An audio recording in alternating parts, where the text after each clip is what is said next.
Pobreza em Diálogo, um podcast da EAPN Portugal. Viva! Bem-vindos a mais um episódio do podcast Pobreza em Diálogo. Desta vez vamos falar de um tema muito importante, a saúde mental, e de que forma é que ela está relacionada com a pobreza.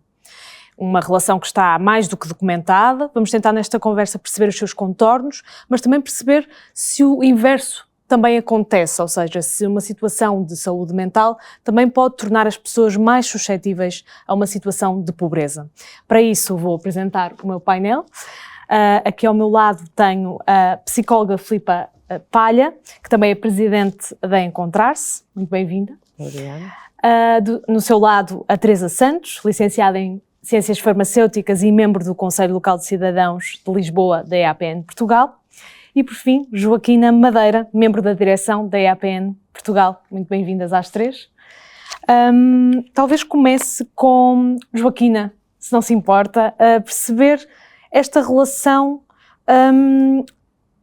que ligação exatamente existe entre estes dois pontos, e se é uma relação num sentido e no outro, e porque é que a EAPN tem procurado focar neste ponto, levar este conhecimento às pessoas?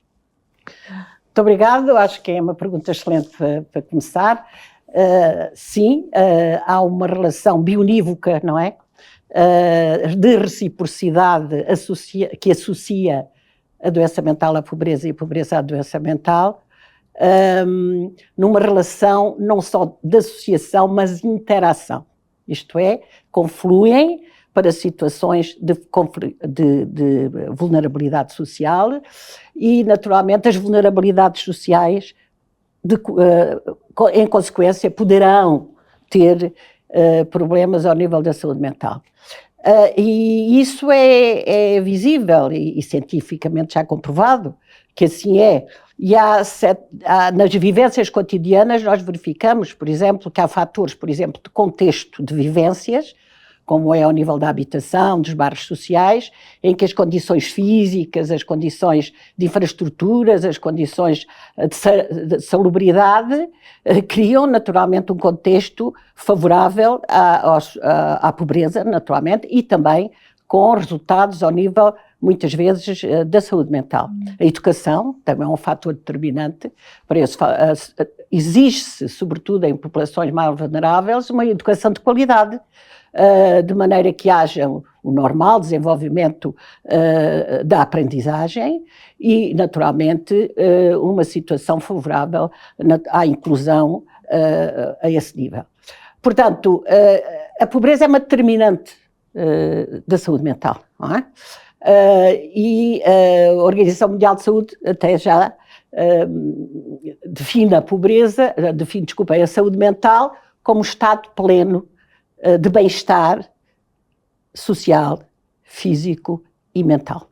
Portanto, este fator é essencial e, por isso, a EAPN, tendo evidências que, na verdade, existe uma relação entre pobreza e saúde mental, não pode passar ao lado deste problema, como sabemos, já vai sendo considerado um flagelo, não só em Portugal, mas em todo o mundo, porque, de facto, decorre em todas as condições de vida da pessoa, em todas as idades, e são circunstâncias que, naturalmente, decorrem de fatores genéticos, mas também de contextos de vida. E, portanto, a EAPN, que está muito focada em fazer o seu combate aos fatores estruturais da pobreza, naturalmente identificado que é os problemas de saúde mental, surgimento de problemas de pobreza, temos que ir às causas e, sendo a saúde mental um fator transversal à sociedade, não pode ficar, portanto, de fora desta batalha, sobretudo no sentido de a desocultar, de a trazer fundamentada cientificamente e trabalho em rede com todas as organizações. Portanto, este é de facto um dos objetivos que nós temos na nossa ação, no sentido em que não só atinge as populações mais vulneráveis, é por isso que nós estamos preocupados, mas atinge transversalmente todas as pessoas em qualquer idade. Portanto, é um problema de sociedade e, portanto, exige políticas públicas e exige alguma convergência nacional para afrontar este problema e desenvolvê-lo. Claro que há aqui fatores de ordem cultural, portanto, o mundo em que vivemos, isso podemos desenvolver mais à frente, que também concorrem para isso, mas que nós temos que, ao nível local e dos territórios e das políticas nacionais e dos recursos postos à disposição deste problema, lutar para que eles sejam acessíveis e oportunos e de qualidade. Há um em cada 5 portugueses tem, como eu dizia, está numa situação de pobreza ou de exclusão social. E nós ouvimos, tem-se falado muito, tem vindo a público a saúde mental como um flagelo, como estava a dizer. A Filipe é psicóloga, ainda para mais dirige uma associação que liga muito estes dois aspectos. Até que ponto é que a sociedade está toda no divã neste momento? Bom, a sociedade não está no divã, por um lado, e por outro também não seria exatamente no divã que deveríamos estar. Nós deveríamos era ter, para o tema da saúde mental e da doença mental, o mesmo tipo de intervenções que temos para qualquer outra doença. E iniciativas que vão desde a prevenção à intervenção precoce, aos cuidados continuados. E, portanto, se há um problema de saúde que, como disse há pouco, na ótica da sua definição da OMS, é um estado de bem-estar psicológico, emocional, social, e que é o que nos permite desenvolver o nosso potencial. É evidente que, se nós não tivermos os mecanismos que nos permitam, por um lado, aprender a lidar com esta área da saúde, como aprendemos a lidar com qualquer outra, a ter os recursos e o acesso a cuidados de saúde para podermos intervir precocemente para que, como em qualquer outro problema de saúde, a intervenção precoce, melhor prognóstico. Isto na saúde mental é exatamente o mesmo que outro. E, por outro lado, naquilo que são as necessidades de cuidados continuados que permitam que uma pessoa possa recuperar na totalidade. Ora, se um problema de saúde mental, para além daquilo que é a sintomatologia ao nível psicológico, emocional, na forma como a pessoa se percepciona a si, aos outros e ao mundo, na forma como se relaciona com os outros, tem todo o impacto no seu funcionamento social a todos os níveis. Portanto, as pessoas têm dificuldade em voltar para a escola, ou têm dificuldade nos relacionamentos interpessoais, ou naquilo que é as exigências do trabalho, e se nós não temos os cuidados de que precisam para poder ultrapassar estes obstáculos, nós claramente que estamos a fazer com que as pessoas continuem também num nível de funcionamento abaixo do seu potencial e do que seria desejável. E com isso estamos em muitas situações a contribuir até para que muitas pessoas se tornem doentes crónicas, ou seja, com um grau de dificuldade associado a um problema de saúde que se vai manter no tempo.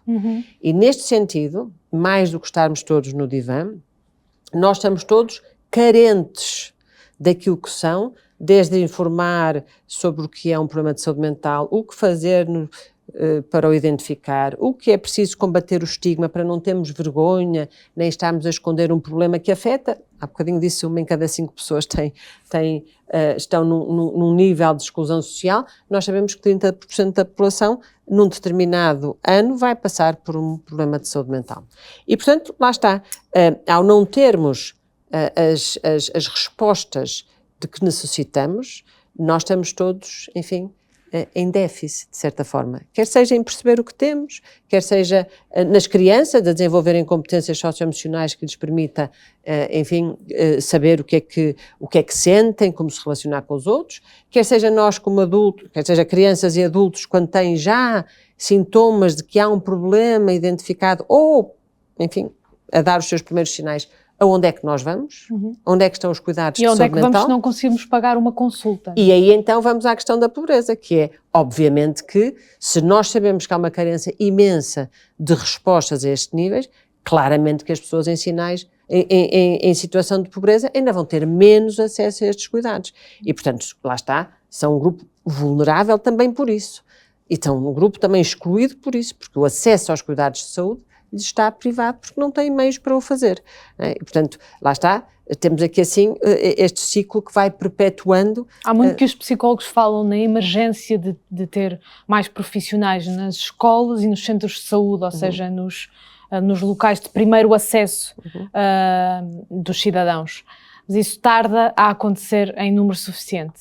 Sim, é um facto que nós, os rácios que temos relativamente à dimensão do problema, face ao número de profissionais que pode contribuir para minorar este problema, é completamente desproporcional e, portanto, isso não há dúvida nenhuma que nós precisamos, em termos da intervenção na saúde mental e na doença mental. Eu falo de saúde mental e doença mental por uma razão muito simples, porque nós precisamos de iniciativas para saber cuidar da nossa saúde mental e precisamos de iniciativas para abordar a doença mental quando ela acontece. E nós estamos, nem num lado nem no outro, nós temos essas respostas.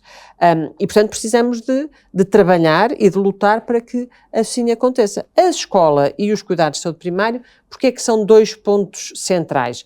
Por um lado, porque a escola é o local onde nós podemos ajudar neste aumento da literacia em saúde mental, por um lado, e por outro, naquilo que é o desenvolvimento socioemocional e psicológico que nos permita cuidar da nossa saúde mental. E cuidar da saúde mental é, desde logo, quando temos sinais de alerta, pedir ajuda e procurar ajuda. Ora, o que é que acontece? Se nós continuamos a ter esta iliteracia, continuamos todos a viver com uma vergonha imensa se tivermos alguma vulnerabilidade a este nível. Porque achamos que se fôssemos fortes conseguíamos, que isto é só dos fracos, e se calhar depois não vão ter confiança em mim, e portanto andamos todos a esconder um problema que é perfeitamente, é um problema de todo o ser humano.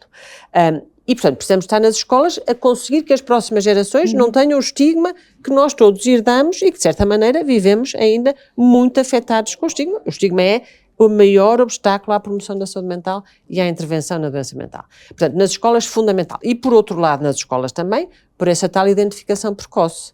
E nós, hoje em dia, sabemos que nas escolas, como até nos cuidados de saúde primários, nós temos os profissionais de saúde para as situações limite e graves.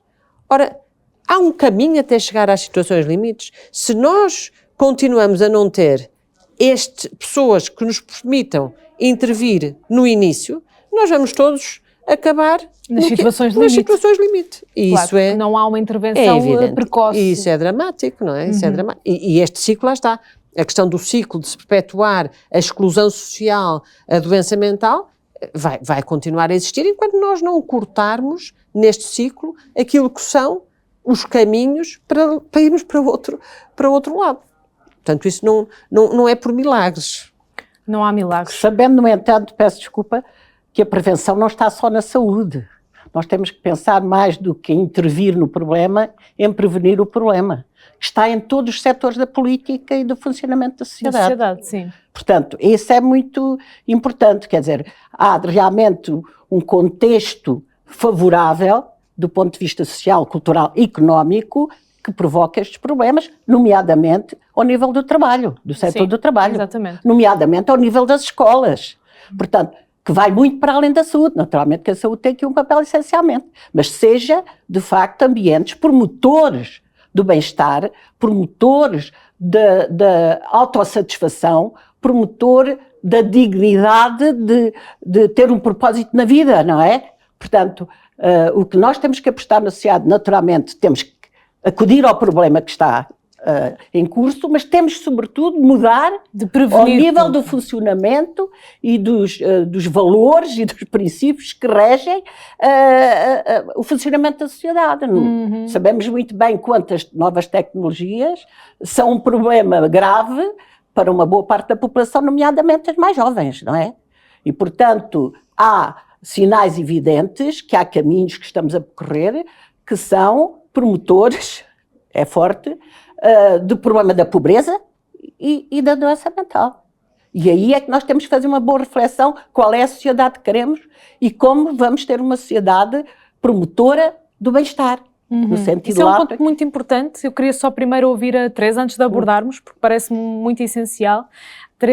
A Teresa vem aqui um bocadinho falar na primeira pessoa, o que é muito corajoso. Eu sei que já passou por uma situação menos boa de saúde mental e ao mesmo tempo também menos boa ou uma situação de exclusão social, eventualmente até simultaneamente. E queria que nos ajudasse a perceber como é que estas duas estão correlacionadas, contando-nos a sua história. sou licenciada em Ciências Farmacêuticas, Farmácia Industrial, pela Faculdade de Farmácia da Universidade de Lisboa, e exerci a minha atividade enquanto profissional de indústria farmacêutica em 2 fábricas. Em primeiro lugar, emigrei para Macau entre 1988 e 1990, era aquilo de Portugal, e assinei um contrato de 2 anos, prestação de serviço, e regressar à mesma fábrica em Portugal se não houvesse nada em contrário pela parte da direção. Fim dos 2 anos, exigi a reintegração na fábrica em Portugal e fui então confrontada com situações éticas com as quais eu não podia compactuar. Tive que mudar de estratégia e atualmente, já em Portugal, vivenciei situações de pobreza e exclusão social, que felizmente já foram ultrapassadas em parte. Fui vítima de violência psicológica e bullying no local de trabalho. O que a levou depois para uma situação de desemprego, sim, ou como é que surgiu? Sim. Então, no fundo, foi auxiliada nessa situação menos boa, agora conseguiu estabilizar e recuperar, está mais estável, mas viveu na pele aquilo que é uma relação direta entre as duas coisas que estamos aqui a falar e de que forma uma pior à outra e vice-versa. Eu gostaria de abordar com a Filipa, com todas, mas começando pela Filipa, esta situação da profissão que a Joaquina acabou por começar a falar, que é até que ponto as situações laborais atualmente têm proporcionado também mais condições de saúde mental ou doença mental. Bom, o trabalho, como também acabou há pouco de dizer, o trabalho é muito importante como forma de promoção da saúde mental. Não é? Nós passamos a maior parte da nossa vida adulta podendo trabalhar e, portanto, tem um papel importante naquilo que é a tal definição de uma vida com dignidade e de um sentido de vida. É evidente que nesta relação entre o trabalho e esse sentido e esse bem-estar, nós sabemos que há contextos e há, enfim, vive-se hoje em dia desafios no mundo do trabalho que claramente põem em risco a saúde mental. Não é por acaso que nós fundámos a Aliança Portuguesa para a Promoção da Saúde Mental no contexto de trabalho, exatamente porque se sabe não só que temos que abordar aquilo que é, do ponto de vista organizacional, que precisamos de acautelar para que os riscos psicossociais não existam, e por outro lado, para que o local de trabalho seja um espaço que vai acolher pessoas que têm um grau de vulnerabilidade, neste caso, objetivamente, um problema de saúde mental, e que precisamos ter ajustes para que a pessoa possa trabalhar e contribuir. E, portanto, temos dos dois prismas, da pessoa e da possível vulnerabilidade e daquilo que são a organização do trabalho e os desafios atuais do mundo do trabalho que podem, lá está, pôr em risco a saúde mental. E é de tal maneira complexo este conjunto de variáveis que claramente nós temos que intervir de uma forma muito concertada e multissetorial, como há pouco também referia. Todas estas questões não são só do âmbito da saúde ou só do âmbito da pessoa. Nós temos, tudo isto abrange todas as dimensões sociais, a dimensão do emprego e do trabalho, a dimensão da habitação, como sabemos é um problema gravíssimo e lá está, uma das questões que vulnerabiliza as pessoas em situação de pobreza é claramente as condições em que vive, o ambiente em que vive, quer seja ter casa, não ter casa, as condições em que vive. Portanto, estas questões são muitíssimo complexas e não podem ser só entregues à responsabilidade da saúde ou à responsabilidade da educação, são multissetoriais. As entidades têm de olhar para isto como todo e torná-lo prioridade. Nós temos que olhar como um todo e como uma necessidade absoluta de trabalharmos em conjunto naquilo que são as especificidades que contribuem para a complexidade do problema. E, portanto, se a saúde é importante, também eu não posso estar a contribuir para a saúde de uma pessoa que depois se vai confrontar com uma situação de desemprego ou de não ter o sítio onde viver. Porque isto são fatores de stress para a saúde. Portanto, eu até posso estar a investir e a pôr tudo ao serviço para que as pessoas melhorem e possam ter saúde, seja ela a que nível for, mas depois nós temos fatores contextuais e sociais que eles próprios são promotores de um stress e de uma vivência em níveis de stress que lá está, que vão levar a uma maior vulnerabilidade para a ansiedade, para a depressão e para o despoltar de outros problemas de saúde mental que nós sabemos que podem despoltar na presença de uma vivência continuada de stress elevado, de sofrimento elevado, enfim, de desesperança, e claramente que a vivência da pobreza, se não houver uma perspectiva de que vamos poder ter a ajuda para a ultrapassar, é viver na desesperança, é viver na angústia, é viver no sofrimento, que claramente são fatores de risco para a saúde.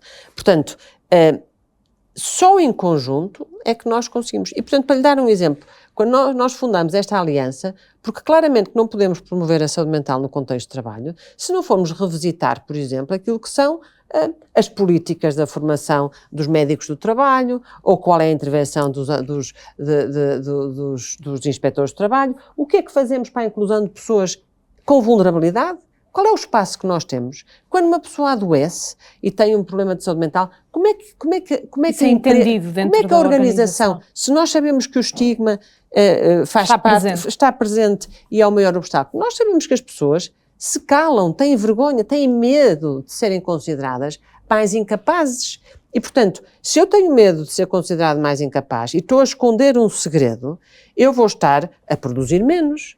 Ou se calhar vou estar a fazer com que os meus colegas, ao não perceberem aquilo que está a contribuir para a minha redução na produtividade, até vão achar que eu sou enfim, uma negligente, uma preguiçosa. E, portanto, nós estamos a criar aqui assim um problema muito maior do que se abordarmos e se investirmos adequadamente a tudo o que tem a ver com a prevenção, com a educação, com a criação das condições para que as pessoas possam ter acesso àquilo que são as necessidades mínimas de termos uma vida em dignidade. E basta nos lembrarmos da pirâmide de Maslow, não é? Se nós não temos na base um teto, a segurança. E o que é que são as necessidades de segurança? As necessidades de segurança é termos onde dormir, temos o que comer, sabermos que podemos respirar, não é? Respirar com calma e com tranquilidade, e depois só aí é que vamos continuar. Ora, se a falta de emprego, se o desemprego, se a falta de condições de habitabilidade, se o não acesso à alimentação saudável, se isso é a minha realidade, é evidente que eu estou numa situação de altíssimo risco para... E quer seja para a saúde mental, quer seja para pensar nos níveis seguintes, não é? Em alcançar os níveis seguintes. Porque sou excluída e porque não tenho uma rede de suporte e porque tenho maior dificuldade em acesso, enfim, temos que de uma vez por todas, e nós aqui no caso em Portugal, eu digo muitas vezes, nós temos um país de um tamanho tão simpático para podermos interagir, trabalhar em conjunto e criar, na verdade, enfim, sinergias para poder ir colmatando estas diferentes questões e refletir sobre elas, não é? A Joaquina anda no terreno e a EAPN também. Qual é a sua impressão daquilo que se passa agora? Ou seja, se estas duas questões têm tido mais dificuldades em ser atacadas, vamos dizer assim, hoje em dia, e qual é que considera que seria essencial ser o primeiro passo para decididamente esta ser uma questão prioritária ao nível do país? Pois, eu acho que o problema está caracterizado e os fatores estão à sua origem, portanto, temos que procurar soluções, não é? Portanto, eu acho que é bom tratarmos e agora, perante este facto, o que é que temos que fazer? Portanto, primeiro é assistir àqueles que precisam imediatamente de atendimento e de acesso aos serviços.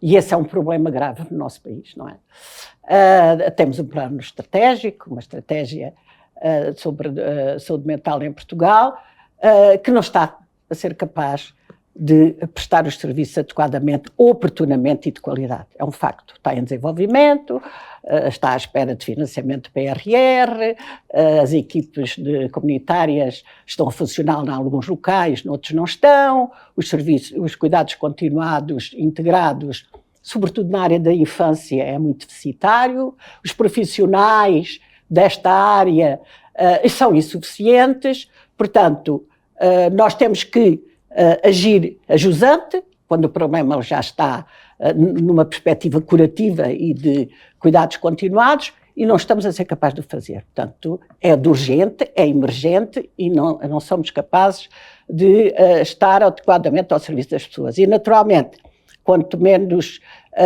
oportunidades têm as pessoas, quanto mais frágeis estão, quanto estão em territórios de fraca densidade, tudo isso torna mais difícil.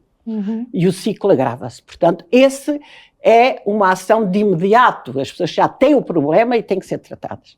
Ao nível da prevenção, ao nível de evitar que estas coisas aconteçam, é complexo, como já foi aqui dito, muito complexo mesmo, mas havemos de também refletir sobre eles e começar a ter algumas medidas que possam contrariar isso. Naturalmente que isto está muito ao nível de estilos de vida que nós temos. É muito interessante que há sinais, há 3 sinais que eu identifico no modo de vida e estilo de vida que não favorecem, naturalmente, um bom equilíbrio de saúde, nomeadamente saúde mental. Por exemplo, nós somos uma sociedade muito mais competitiva do que cooperativa, do que colaborativa. Portanto, é um stress, como aqui se referia, constantemente, não é? O trabalho é um caso paradigmático, mas não só, ao nível das escolas, das universidades, etc. Portanto, a competição é um tipo de stress em que há os que ganham e os que perdem em função de muitos fatores que as pessoas não controlam. Portanto, isto é um fator que acho que dá um clima de pouca saúde em geral e de bem-estar às nossas sociedades. A segunda é aquilo que se chama uma sociedade muito mimada, que é, nós temos que fazer constantemente opções. Porque enquanto nós vínhamos de uma sociedade vertical, em que estava tudo pré-definido e havia comportamentos e formas de estar estabelecidas, e toda a gente sabia que tinha que se comportar assim, agora não. Eu dou o exemplo de pequenas decisões que nós temos de tomar no dia-a-dia. Você, quando pede um café, não pede um café. Pede um café pingado, pede um café curto, pede um café sem princípio, pede um café... Está a ver? Portanto, as pessoas têm sempre leques de escolha. E se alguns têm facilidade nisso, o outro é também um stress de estar a escolher as opções de informação, a informação. Tudo isto cria stress, porque a pessoa tem que estar sempre a fazer opções, escolhas. E o terceiro, que é um fator, somos uma sociedade individualista, não é? O isolamento e a solidão, o sentido de solidão, é um problema traumático, não é?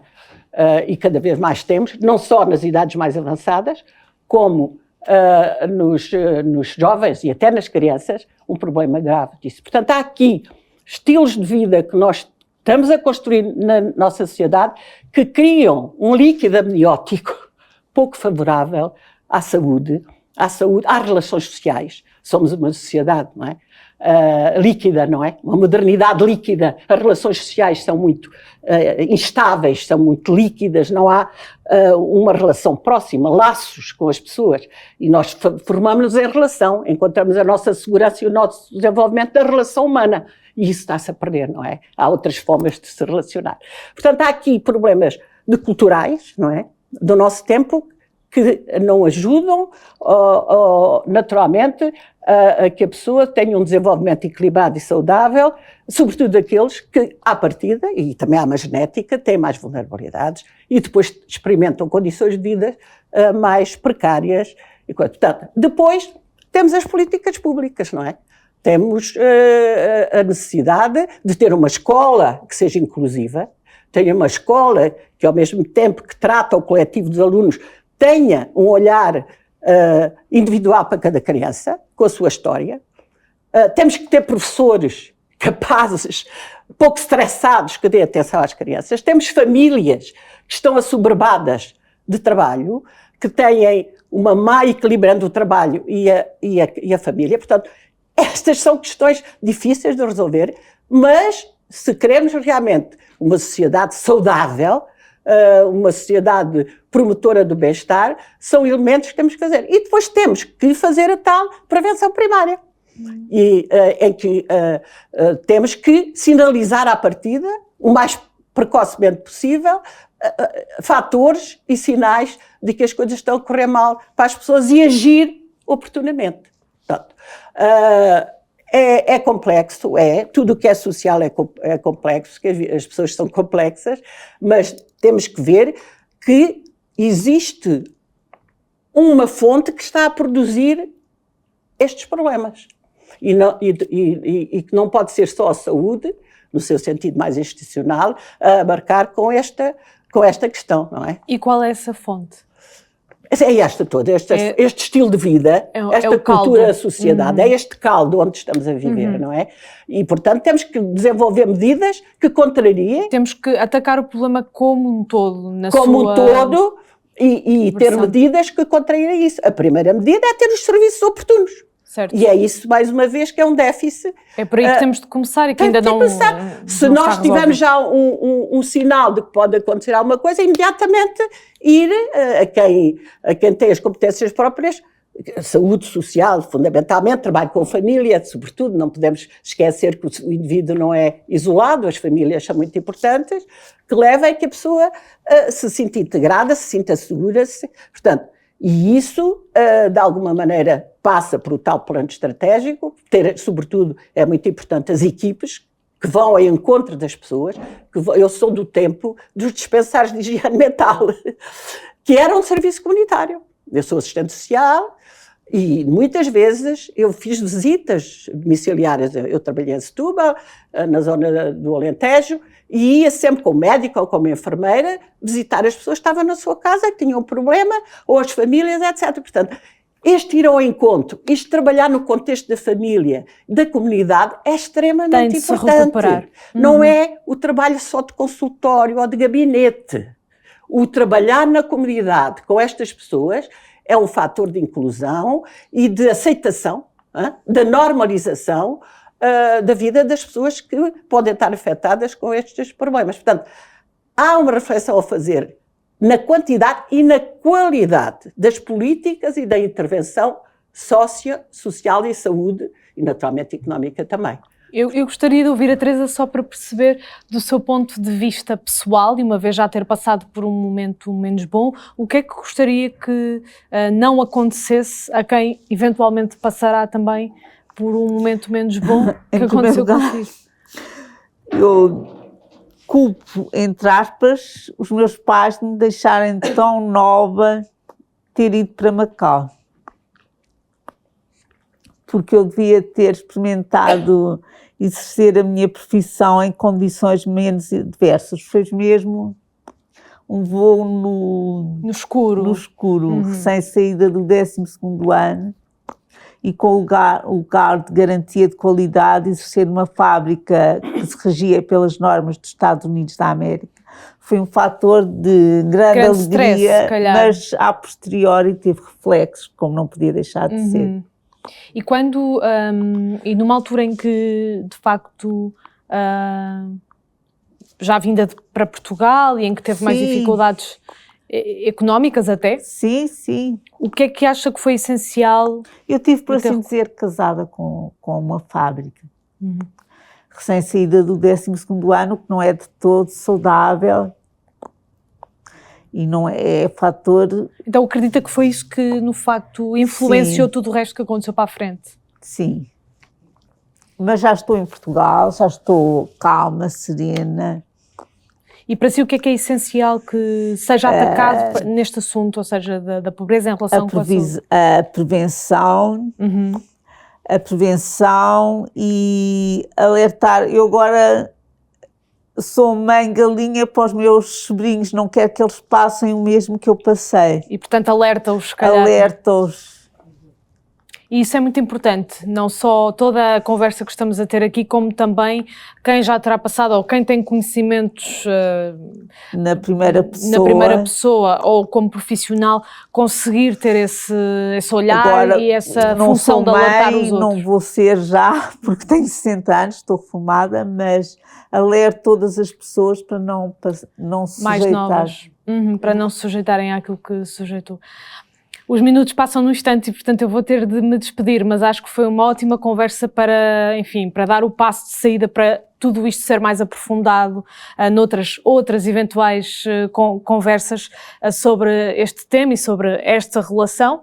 Só queria despedir-me, porque este é o último episódio da segunda temporada do Pobreza em Diálogo. Quero voltar a lembrar que é um podcast da EAPN Portugal em parceria com a Filtro Produtora e com a identidade visual da Helena Beatriz, da artista Helena Beatriz. Foi um gosto, mais uma vez, em 6 episódios, falarmos do combate à pobreza e da exclusão social e vemo-nos numa outra eventual temporada do podcast.